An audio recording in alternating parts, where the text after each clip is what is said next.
Brigade Belvedere, 1 BHK, 2 BHK, 3 BHK flats available. Burigere Cross, Bengaluru. Please contact this number.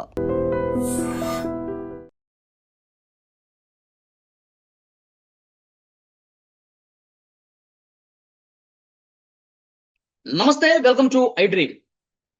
3 ఏళ్ల పాప Jahnavi missing case ఇంకా మిస్టరీగానే ఉంది. వెతుకుతా ఉన్నారు. 10వ రోజు ఇంకా గాలింపు జరుగుతూనే ఉంది. పోలీసు ఉన్నతాధికారులు కూడా మాట్లాడుతూ ఉన్నారు. అన్ని కోణాల్లో దర్యాప్తు చేస్తున్నారు. అయితే ఈ సెర్చ్ ఆపరేషన్ లో పాల్గొన్నటువంటి మెటాలజిస్ట్ కృష్ణమూర్తి గారు లైవ్ కాల్లో జాయిన్ అయ్యారు. సార్తో మనం మాట్లాడదాం. ఎందుకంటే వారు కూడా తమ వంతు ప్రయత్నంగా పాప పట్టీలు వెండి పట్టీలు కాబట్టి అవి ఎక్కడైనా కనిపిస్తాయని చెప్పి తీవ్రంగా శ్రమించారు, వెతికారు. ఆ జాడు కూడా లేదు. సో వారి విశ్లేషణ ఏంటి, ఇన్ని రోజులు ఆ సెర్చింగ్ లో పాల్గొన్నటువంటి వ్యక్తిగా ఆయన అబ్జర్వేషన్ ఏంటి, వారి మాటలో తెలుసుకుందాం. కృష్ణమూర్తి గారు నమస్తే. నమస్తే అండి, నా పేరు ఆకేళ్ళ కృష్ణమూర్తి. కృష్ణమూర్తి గారు, ఇప్పుడు సెర్చింగ్ ఆపరేషన్ జరుగుతా ఉంది. పోలీసులు నిజంగా తలబట్టుకుంటున్నారు. ఎన్ని రోజులైంది ఇంత డీప్ ఫారెస్ట్, ఈ తోట తర్వాత వెనకాల అంతా కొండ ప్రాంతము, ఫారెస్ట్ ప్రాంతం కాబట్టి కొంచెం కష్టంగా కూడుకున్నటువంటి వ్యవహారంగా ఉంది. అంటే మీ అంచనా ఏంటి? మీ మెటాలజిస్ట్ గా మీకు కూడా ఆ వెండి పట్టీలకు సంబంధించిన ఆధారం ఎక్కడా లభించలేదు.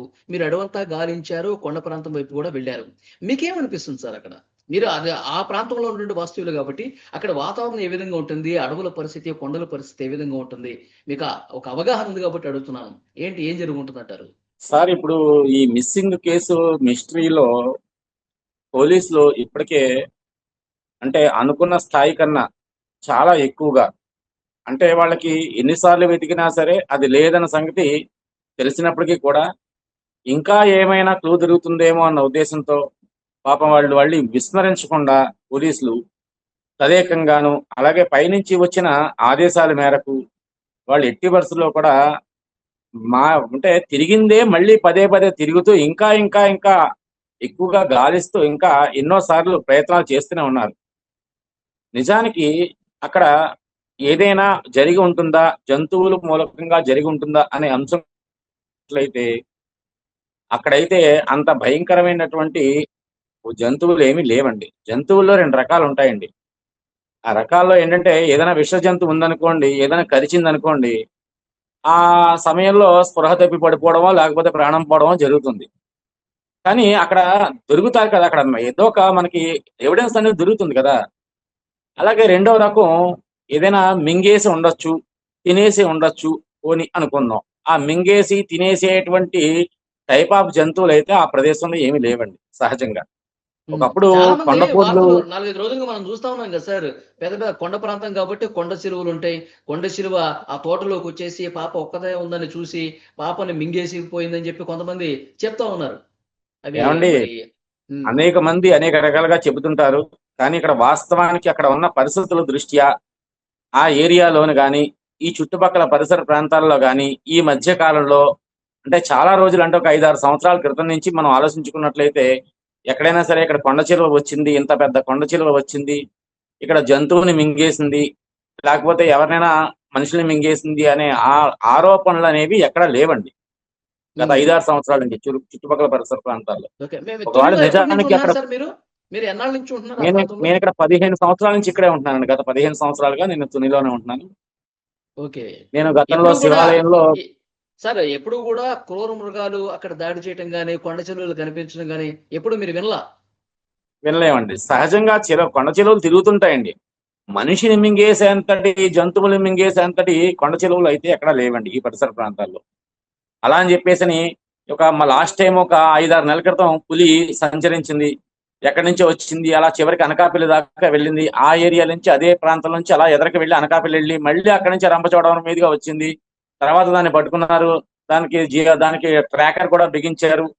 మళ్ళీ తరచుగా అప్పుడప్పుడు వస్తుంది, కానీ అది గోకవరము, అలాగే ఆ రంపచోడవరము, ఆ ఏరియాలో దేవీపట్నం, ఆ ఏరియాలో తిరుగుతుంది తప్ప ఈ ప్రదేశానికి వచ్చిన దాఖలాలు అనేవి ఈ మధ్య కాలంలో ఏమీ లేవండి. ఒక ఏదైనా పెద్ద జంతువు దాడి చేయాలంటే గతంలో ఉన్నాయండి. ఇప్పుడైతే ఏమి లేవు సార్, అవన్నీ ఉత్తమాటలు. ఇప్పుడు మీకు ఒక విషయం అండి, ఫైనల్ గా నా అభిప్రాయం, అనాలిసిస్ ప్రకారం అయితే కనుక, అంటే ఏ జంతువైనా మింగేసి ఉన్నట్లయితే, పోని తినేసినా, పోని పీక్కు తినేసినా, ఏ రకంగా జరిగినా అక్కడ ఆ అమ్మాయి ఒంటి మీద ఉన్న వస్తువులు ఏమి తినదు కదండి. ఆ వస్తువులన్నీ ఎక్కడో చోట పడిపోయి ఉంటాయి. మనం ఇప్పుడు పోలీసు బలగాల వాళ్ళు కావచ్చు, లేకపోతే కుక్కలు కావచ్చు, డాగ్ స్క్వాడ్ కావచ్చు, వీళ్ళందరూ కూడా ట్రై చేసేది ఏ రకమైనటువంటి దుస్తులు కానీ, లేకపోతే ఆ అమ్మాయికి సంబంధించినటువంటి ఆనవాళ్ళు కానీ, వాసనలు కానీ ఎక్కడ దొరికితే ఈజీగా పట్టుకుంటుందండి. ఉమ్, అటువంటిది జరగలేదండి. మెటాలజిస్ట్ గా అక్కడ మనం మెటల్ ఈ ఏరియాలో ఎక్కడైనా ఉందా అనేటువంటి కోణంలో సిల్వర్ మోడ్ లో మనం చెక్ చేస్తే ఆ సిల్వర్ కంటెంట్ కూడా ఎక్కడ లేదండి. అంటే ఎగ్జాక్ట్లీ ఎన్ని రకాలుగా ఎన్నిసార్లు వెతికినా ఫిల్టర్ చేసినా సరే ఆ అమ్మాయి అయితే ఆ పరిసర ప్రాంతాల్లో లేనే లేదు. ఇది ఉమ్, వాస్తవం అండి. అయితే ఇందులో మనం 3 కోణాల్లో ఆలోచించాలి. మొదటి కోణం ఏంటంటే ఖచ్చితంగా జంతువుల మూలకంగా ఏదైనా జరిగింది అని అనుకోవడం అనేది అపోహ. అది అది ఉత్తి మాటే. అయితే పైనున్న ఒత్తిడుల ప్రకారము అలాగే పోలీసు వారు మరొక్కసారి ఇంకేమైనా క్లూ దొరుకుతుందేమో అని చెప్పేసి అని వదలకుండా, వాళ్ళు ఉమ్, విసుగు చెందకుండా ఇంకా బలగాలు పెంచుకుంటూ తదేకంగా వాళ్ళు కష్టపడుతున్నారు. కానీ అక్కడైతే నా ఉద్దేశ ప్రకారం అయితే ఏమీ లేదండి. ఇది ఉమ్. ఖచ్చితంగా ఆ అమ్మాయిని ఎవరో ఒకరు కిడ్నాప్ అయినా చేసి ఉండాలి, లేతే ఎవరైనా అపహరించి ఉండాలి. అపహరించడం, కిడ్నాప్ చేయడం అనేది ఏంటి? 2 ఒకటే కదా అని మీరు అడగచ్చు. ఉమ్. అంటే కిడ్నాప్ చేయడం అనేది ఏంటంటే కావాలని చేసేది అనే దాన్ని కిడ్నాప్ అంటాం. ఓకే, ఏదైనా తల్లిదండ్రుల మీద ఆశించి, కోపం ఉంటేనో లేకపోతే వాళ్ళ దగ్గర డబ్బులు గుంజుతానుకో చేసేది కిడ్నాప్. లేకపోతే ఎవరైనా కావాలని వీళ్ళలో వాళ్ళు తల్లిదండ్రులు కావచ్చు, తల్లిలో కావచ్చు, తండ్రిలో కావచ్చు, లేకపోతే కుటుంబ సభ్యులో కావచ్చు, మరే విధంగా ఆలోచించినా సరే కావాలని చేసేది ఒక కిడ్నాప్ కింద మనం భావించవచ్చు. ఉమ్, కానీ మరి అపహరణ అంటే ఏంటంటే పిల్లల్ని ఎత్తుకుపోయే వాళ్ళు ఉంటారండి. ఓకే. సహజంగా ఈ పిల్లలు ఎత్తుకునే వాళ్ళు చిన్న చిన్న పిల్లల్ని, మాటలు రాని వాళ్ళని, అప్పుడప్పుడే మాటలు వచ్చే వాళ్ళని, చిన్న చిన్న పిల్లల్ని ఎత్తుకెళ్ళిపోతుంటారు. అలా పిల్లలు ఎత్తుకెళ్ళిపోయే వాళ్ళు కూడా అయి ఉండొచ్చు అని నా అభిప్రాయం. ఉమ్. అయితే అంటే దీనికి సార్ ఇప్పుడు మనం తుని లాంటి ప్రాంతంలో ఇంతకుముందు మీరు చెప్పారు పులులు కావచ్చు, కొండ చెరువులు కావచ్చు. నేను 15 సంవత్సరాలుగా ఇక్కడ ఉంటున్నాను, నాకేం కనిపించలేదు, అసలు ఆనవాలే లేదన్నారు. మరి పిల్లలు ఎత్తుకుపోయే వాళ్ళ చరిత్ర కూడా గత 15 ఏళ్లలో ఏమన్నా ఉందా అక్కడ? రెగ్యులర్ గా అట్లా లేదు పిల్లల్ని సార్. అలా తీసుకుపోయి. అటువంటివి ఏమీ లేవండి. గతంలో మనకి తునిలో ఒక స్కూల్లో ఒక చంటి పాపని పిల్లాన్ని తీసుకెళ్ళిపోయారు. ఆ తీసుకెళ్ళిపోయిన తర్వాత మనకి తుని రూరల్ పోలీస్ స్టేషన్ పరిధిలోనే జరిగింది ఇది. తుని రూరల్ పోలీస్ స్టేషన్ కావచ్చు, లేకపోతే తుని పోలీస్ స్టేషన్. తునిలో 2 పోలీస్ స్టేషన్లు ఉన్నాయి. ఈ పోలీస్ స్టేషన్ పరిధిలోనే జరిగింది. అయితే ఈ పరిధిలో జరిగినప్పుడు ఏం జరిగిందంటే కరెక్ట్ గా 24 గంటలు కాకుండానే పోలీసులు ఛేదించారు. ఉమ్, ఛేదించడం, ట్రేస్ అవుట్ చేయడం, మొత్తం మీద అవతల వాళ్ళు భయపడడం, చివరికి పిల్లల్ని వదిలేయడం అన్ని జరిగిపోయాయి. అంటే 24 అవర్స్ అవ్వకుండానే వాళ్ళు ఛేదించేశారు. ఎప్పుడో సంవత్సరం క్రితం జరిగిందండి ఇది. ఉమ్. అంతే తప్ప అంతకు మించి ఈ మధ్య కాలంలో ఎక్కడా కూడా ఇలావి పిల్లలు అవును. ఇప్పుడు ఎత్తుకుపోవడం సరే అనేది ఎక్కడా మీరంటున్నట్టు జరగలేదు. పిల్లలు ఎత్తుకుపోయే వాళ్ళు ఉంటే, వాళ్ళు ఆ తోట దాటేసి, సరే ఆ కొండ ప్రాంతం నుంచి కూడా దిగిపోతే ఊళ్ళోకే వెళ్ళాలిగా. ఏదన్నా ఒక ఊళ్ళోకే వెళ్ళాలిగా. ఆ చుట్టుపక్కల ఊళ్ళన్నీ సీసీ ఫుట్ కెమెరాలన్నీ పరిశీలిస్తా ఉన్నారుగా. ఎప్పుడో దొరకాలిగా, అంటే 10 అండి రోజులు అయిపోతుంది. ఒక్క విషయం చెప్తాను వినండి. ఇందులో మనం 2 కోణాల్లో ఆలోచించాలి. అంటే ప్రతి దాన్ని కూడా అణువణువుని మనం ప్రతి ఒక్క సబ్జెక్ట్ తీసుకునేటప్పుడు ఆ సబ్జెక్ట్ ని మల్టిప్లై చేసి విడగొట్టుకోవాలి. అలా విడగొట్టుకుని దీని మీద మనం ఇన్వెస్టిగేషన్ చేసినట్లయితే ఖచ్చితంగా మనకి క్లూ దొరుకుతుందని నా అభిప్రాయం. ఇప్పుడు మనకి రెండో భాగం కింద అనుకున్నాం. అపహరణకు గురైంది అనే భాగం మీద మనం విడమర్చామనుకోండి. అందులో హ్మ్. మళ్ళీ దాన్ని 2 భాగాల కింద చేయాలి.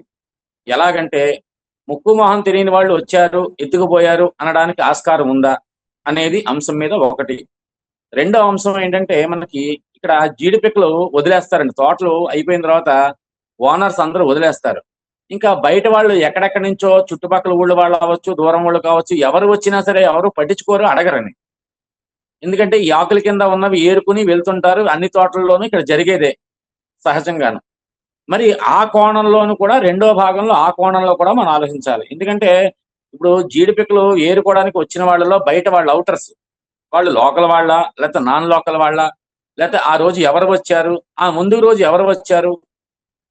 అసలు ఈ వ్యక్తి తాతబాబు అనే వ్యక్తి, తాతారావు అనే వ్యక్తి చూశాడో ఆ రోజు చూసినప్పుడు ఎవరెవరిని చూశాడు అక్కడ? ఆ తోటలో ఎవరు ఉన్నారు ఏరుకోవడానికి? ఏ ఏరియా నుంచి వచ్చారు? అనే అంశం మీద మనం కూడా కొంచెం లోతుగా దృష్టి పెడితే కొంతవరకు ఇన్వెస్టిగేషన్ లో ముందుకు వెళ్ళొచ్చని నా అభిప్రాయం. ఆ తాతారావుని అంతేకాకుండా ప్రశ్నించారంట కదా ఇందులో సార్! ఇందులో ప్రశ్నించారంట వీళ్ళు కదా మరి. ఇందులో ఇందులో భాగంగా వీళ్ళు ఊరిలోంచే వెళ్ళొచ్చు కదా అనేటువంటి అంశం మీరు లేవనెత్తారు. ఇప్పుడు ఊరిలోంచి వెళ్ళొచ్చు కదా అనే అంశం మీద కూడా మనం చూసిన ఊళ్ళోంచి వెళ్ళడానికి కూడా అవకాశం లేదు. తోటలోంచి వచ్చేవాళ్ళు తోటలోంచి వెళ్ళిపోతారండి. ఉమ్, ఊరిలోంచి ఎంటర్ అయ్యి వెళితే కనుక వాళ్ళు ఎక్కడో ఏదో ఒక సీసీ కెమెరా కనవచ్చు, కానీ ఊరు చివరి నుంచి వేరే తోటలోంచి వెళ్ళిపోయినా సరే వాడు అడిగడానికి కూడా ఎవరు సరిపోరండి. ఉమ్, సహజంగా ఏంటంటే అండి, కిడ్నాపే కనుక చెయ్యాలనుకునే వాళ్ళు ఏదో కారులోనో ఎవరికి తెలియకుండా కనిపించకుండా తీసుకెళ్లిపోతారు. నిజంగా అపహరించే వాళ్ళు ఏం చేస్తారు, కారులోను దాంట్లో రారండి. వాళ్ళు వాళ్ళు సామాన్యులండి.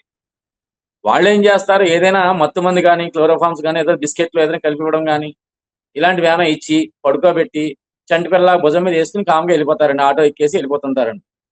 ఉమ్. బళ్ళ మీద వెళ్ళిపోయి తీసుకెళ్లిపోయే అంత సీన్ ఏమి ఉండదండి. అంటే కావాలని కిడ్నాప్ కోసమే, అంటే ఇలాంటి రెండో పక్షాన్ని ఉన్నవాళ్ళు కావాలని కిడ్నాప్ కోసమే అక్కడికి వచ్చి చేశారు అనడానికి ఆస్కారం లేదండి. ఆ ఏరియాలో ఏదో జీడిపిక్కలతో ఏరుకోవడానికి వచ్చిన వాళ్ళలోనే తప్ప మరొకటి ఏమీ లేదు. ఇది మనం అనుకుంటున్న పూర్తిగా మేజర్ భాగం అండి. ఉమ్. ఇంకా రెండవ అంటే పక్షాన్ని ఇంకో కోణంలో కూడా వాళ్ళు ఏం చేసి ఉంటారు సార్? పాపని నిజంగానే అట్లా జడిపిక్కలు ఏరుకునే వాళ్ళు అపహరించుకొని వెళ్ళిపోయి అంటే అమ్మేసుకుందామనా వాళ్ళ ఆలోచన ఎట్లా ఉంటది? సహజంగా ఇందులో పిల్లల్ని అమ్మేసుకునే వాళ్ళు ఉంటారండి. అలాగే ఈ పిల్లల్ని తీసుకెళ్లి భిక్షం ఎత్తుకుంటా అంటారండి కొంతమంది అడుక్కునే వాళ్ళు కూడా. ఓహో. ఇప్పుడు సెంటర్ లోను, సిటీస్ లోను, బస్ స్టాండ్ లోను, పెద్ద పెద్ద స్టార్ హోటల్ ముందు ఆడవాళ్ళు ఏం చేస్తారంటే ఊహ తెలియని పిల్లల్ని చంక గోధులోను చీరలో గోధులో పెట్టుకుని పిల్ల బుర్ర బయట కనిపించేలాగా, అంటే ఏమంటారంటే చీరలను అడ్డుకట్ట కట్టుకుంటారు. అడ్డుకట్ట కట్టుకుని చంటి పిల్లలు అందులో పెట్టుకుంటారండి. పెట్టుకుని వీళ్ళు భిక్షం ఎత్తుకుంటుంటారు, అడుక్కు తింటుంటుంటారు అనమాట. సో అలాంటి వాళ్ళలో కూడా కొంతమంది అపహరణ చేసే వాళ్ళు ఉన్నారు, అలాంటి వాళ్ళకి అమ్మేసే వాళ్ళు ఉన్నారు. వాళ్ళకి ఒక జీవనోపాధి అనమాట నా విధమైనటువంటి. మనం ఉమ్. ఇంతవరకు ఆలోచిస్తున్నటువంటి భాగం ఒకైతే, రెండో భాగం కూడా మనం ఆలోచించుదామండి. అంటే నా అనాలిసిస్ ప్రకారం ఇది నేను చెబుతున్నాను సుమా, ఇది మరొకటి కాదు. చెప్పండి సార్. అసలు ఆ తాతబాబు అనే వ్యక్తి చూశాడు అనేటువంటి ఒక వాదనను బట్టే మనం ముందుకు వెళ్తున్నాం. కానీ మరో కోణం కూడా ఏమైనా ఉందా అనేటువంటి అంశం మీద కూడా ఆ అమ్మాయి అక్కడికి వెళ్ళి ఉండొచ్చు. అక్కడ జుట్టు ఏవో ఉన్నమాట వాస్తవమే. అక్కడ నుంచి మళ్ళీ తోటలోకి యువతలకు వచ్చినప్పుడు యువతల నుంచి ఎవరైనా తీసుకెళ్లి ఉంటాంటారా అనే కోణంలో కూడా రెండో భాగంలో కూడా ఒకసారి మరి డిపార్ట్మెంట్ వాళ్ళు దృష్టి పెడితే బాగుంటుందని నా అభిప్రాయం. అంటే ఫోన్ కాల్స్ అన్ని కూడా పరిశీలిస్తున్నారు సార్. 4,800 ఫోన్ కాల్స్ ఆ టవర్ కింద ఆ ఏరియాలో ఆ రోజు మధ్యాహ్నం నుంచి సాయంత్రం వరకు కనిపించినాయంట. అందులో మళ్ళీ అనుమానాస్పదంగా ఏమున్నాయి, ఎవరు రెగ్యులర్ గా మాట్లాడుకున్నారు, ఇవన్నీ కూడా చూస్తా ఉన్నారు. కొంచెం టైం పట్టే అవకాశమే ఉంది. నిజంగా పిల్లలు ఎత్తిపోయే వాళ్ళ దగ్గర ఫోన్లు ఉంటాయంటారా? ఉంటాయి సార్. ఈ రోజున ఫోన్ లేని వాళ్ళు ఎవరున్నారని అందరూ ఫోన్ వాడుతున్నారు. చివరికి విలేజెస్ లోకి వెళ్ళినా, తండాలోకి వెళ్ళినా సరే ప్రతి ఒక్క కీప్యాడ్ ఫోన్ అయినా కనీసం ఉంటుంది. ఎక్కువ శాతం అందరూ కూడా టచ్ ఫోన్లే వాడుతున్నారు. ఇంకా ఎవరో పెద్ద పెద్దవాళ్ళు ముసలోళ్ళు తెలియక కీప్యాడ్ వాడుతున్నారు, కానీ నార్మల్ గా ఇప్పుడు న్యూ జనరేషన్ అంతా కీప్యాడ్ ఎవరో వాడడమే లేదండి.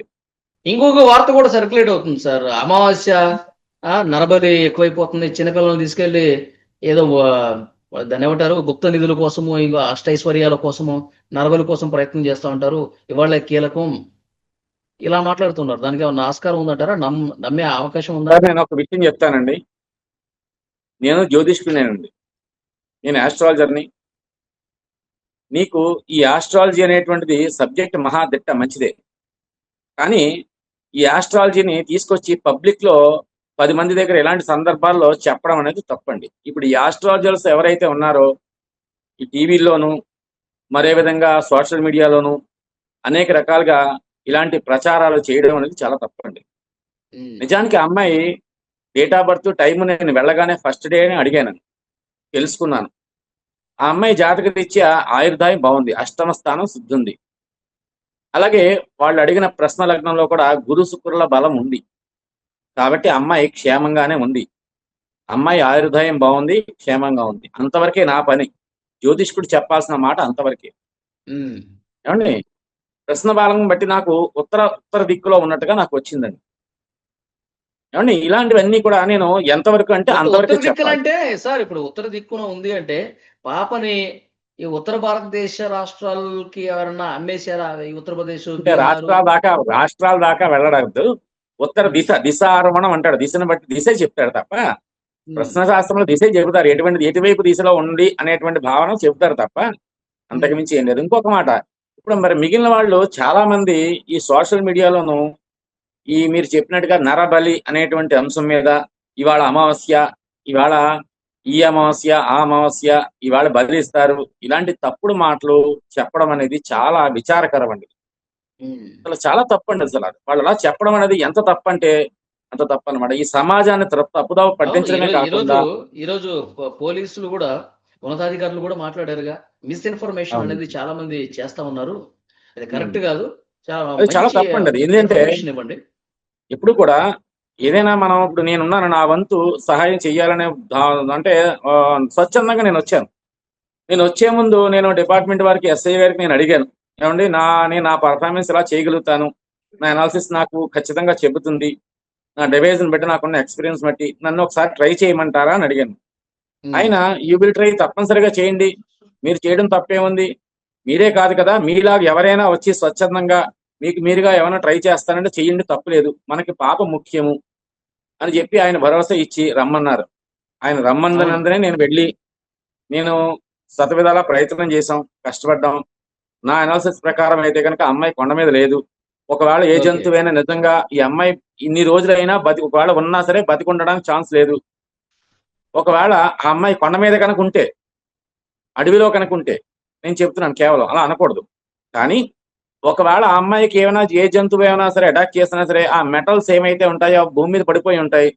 అటువంటి భూమి మీద పడిన దాన్ని మనం 1 కిలోమీటర్న్నర వరకు ట్రేస్ అవుట్ చేయగలుగుతాం. అందులో భాగంగా ఎక్కడా కూడా మనకి ట్రేస్ అవుట్ అవ్వలేదు. సో ఇన్ని కోణాల్లో మనం ఆలోచించినా సరే, ఎక్కడ చూసినా సరే అమ్మాయి బయటికి వెళ్ళిపోయిందన్న తప్ప అక్కడ అడవిలో ఉందన్న మాట అది అవాస్తవం అండి.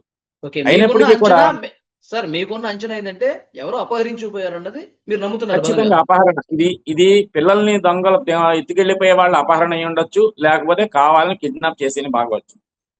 ఈ 2 కోణాలే తప్ప మరొకటి ఏం లేనే లేదండి ఇందులో. యా. సో చూద్దాం సార్. పోలీసులు అయితే ఇంకా చాలా సీరియస్ ఫోకస్ పెట్టారు. అన్ని కోణాల్లో ఇప్పుడు దర్యాప్తు పోలీసు చేస్తున్నారు. వారి గురించి మాట్లాడుకున్నట్లయితే నిజానికి వాళ్ళు చాలా కష్టపడుతున్నారండి. ఎందుకోసం అంటే నిజంగా ఏ స్టేషన్ లోనూ కూడా పోలీసులు స్టేషన్ లో లేరండి, అందరూ అక్కడే ఉన్నారండి. ఎస్ఐ, అవును. సిఏ గారి దగ్గర నుంచి కానిస్టేబుల్ స్టాఫ్ దగ్గర వందల నుంచి మంది. వందల మంది. అంటే ఇక్కడ నేను ఆల్రెడీ రీసెంట్గా 2 స్టేషన్కి వెళ్ళానండి, నిన్న మొన్న ఏదో పనుండి వెళ్తే ఎవరో లేరండి. సో మేము వెళ్తుంటామండి, ఏదో ఒక కాంప్రమైజ్ చేసుకో దేనికో ఎవరో ఒకరు పెద్దలు పిలుస్తుంటారు, మేము వెళ్తుంటాం సహజంగా. మంచికే మనం వేస్తాం, చెడు ఉన్నా సరే ఖచ్చితంగా తీసుకెళ్ళి లోపల పడేయమని చెప్తాం, మనమే చెప్తాం, ఎవరికి చెడుకి ఏమి రికమెండేషన్ చేయం, మంచిగా రికమెండ్ చేస్తాం. సో ఉమ్. అట్లాగే వెళ్తే స్టాఫ్ ఎవరు ఇక్కడ లేరండి. చివరికి ఏది కావాలన్నా అక్కడికి వెళ్ళి సంతకాలు పిలుచుకు రావాలి తప్ప అందరూ అవును అక్కడే సార్. ఉంటున్నారండి, వాళ్ళు చాలా అంద కష్టపడుతున్నారండి. అంద అవునవును. చాలా ఫోకస్‌గా అంతేకాకుండా చూస్తున్నారు. నిన్న హ్మ్. డిప్యూటీ సీఎం గారు కూడా, అలాగే మన హోమ్ మినిస్టర్ గారు కూడా ఆదేశాల మేరకు ఇంకా అదనపు బలగాలు కూడా తీసుకొచ్చి మళ్ళీ సెర్చ్ చేసిందే మళ్ళీ ఇంకొకసారి రీసెర్చ్ చేయిస్తున్నారు అక్కడ, అవును. అణువు అవును. కూడా. సో చాలా మంది కామెంట్స్ లోను చెబుతున్నారు, మీరు అక్కడక్కడ తిరుగుతున్నారు ఏంట్రా బాబు, పైకి వెళ్ళి ఎతకండ్రా బాబు, పైకి వెళ్ళి ఎతకండ్రా బాబు అని చెప్పి పిచ్చి పిచ్చిగా చెప్తున్నారు. వాళ్ళకేం తెలుసండి కామెంట్స్ చేసేటప్పుడు అక్కడ రియాలిటీ అనేది. ఇప్పుడు ఫర్ ఎగ్జాంపుల్ ఇప్పుడు మీ ఛానల్ వాళ్ళు వచ్చారు, మీరు వచ్చారు, ఇలాగే మీలాగే చాలా మంది అక్కడ రియాలిటీగా 2 రోజులు, 3 రోజులు, 5 రోజులు, 6 రోజులు కూడా అన్ని ఛానల్ వాళ్ళు కూడా చాలా మంది అక్కడ ఉండి అక్కడ అది స్పాట్ లో జరుగుతున్న సిచ్యువేషన్ నిజాన్ని అప్పటికప్పుడు రియాలిటీగా ఆ, మీరు ప్లే చేస్తున్నారు అందరూ కూడా. అంటే ప్రజలకి అందరికి కూడా తెలియజేస్తున్నారు. కానీ ఎవరు రాకుండా చూడకుండా చాలా మంది కొన్ని సోషల్ మీడియా వాళ్ళు తప్పుడు ప్రచారాలు చేయడము, అలాగే తప్పుడు రకాలుగా హెడ్లైన్స్ పెట్టడము, ఈ రకంగా తల్లిదండ్రుల్ని బాధించేలాగా, భయభ్రాంతులు గురయ్యేలాగా, ప్రజలను తప్పుదావ పట్టించేలాగా, అలాగే డిపార్ట్మెంట్ వాళ్ళు కూడా తలనొప్పి తీసుకొస్తున్నారండి వీళ్ళు. డిపార్ట్మెంట్ వాళ్ళ తలనొప్పి ఏంటంటారా, చెప్తాను ఏనండి. నిజానికి దొంగ తప్పు చేసిన వాడికి కావాలని హింట్ ఇస్తున్నారండి వీళ్ళందరూ. హ్మ్. అంటే వాళ్ళు చేసి ఇన్వెస్టిగేషన్ కి చాలా డీప్ గా చేస్తున్నారు, వాళ్ళు చేసి ఇన్వెస్టిగేషన్ కి భంగం కలిగిస్తున్నారండి తప్పుడు ప్రచారాలు, తప్పుడు వాక్యాల వల్ల. ఇది నేను అందరికీ మీ ద్వారాగా నేను చెప్పేది ఏంటంటే, ఇక్కడ రియాలిటీగా ఉన్న పరిస్థితిని బట్టి ఉన్నది ఉన్నట్టే చెప్పండి, కానీ లేని హెడ్లైన్స్ కానీ, లేని మాటలు కానీ, లేని విషయాలు కానీ ప్రజల్లోకి తీసుకొచ్చి తల్లిదండ్రులు కానీ, అలాగే ఇక్కడ ఉన్నటువంటి ప్రజలను కానీ, అలాగే ముఖ్యంగా డిపార్ట్మెంట్ వాళ్ళని తప్పుదావ పట్టించొద్దని ఈ సందర్భంగా ఓకే మీ సార్. ద్వారా నేను తెలియజేస్తున్నానండి. చాలా మంచి ఇన్ఫర్మేషన్ ఇచ్చారు సార్. పాప సేఫ్ గా రావాలి, ప్రాణాలతో ఇంటికి రావాలి అంతేనండి. అని మనం కోరుకుందాం sir. Thank you very much. Right right sir.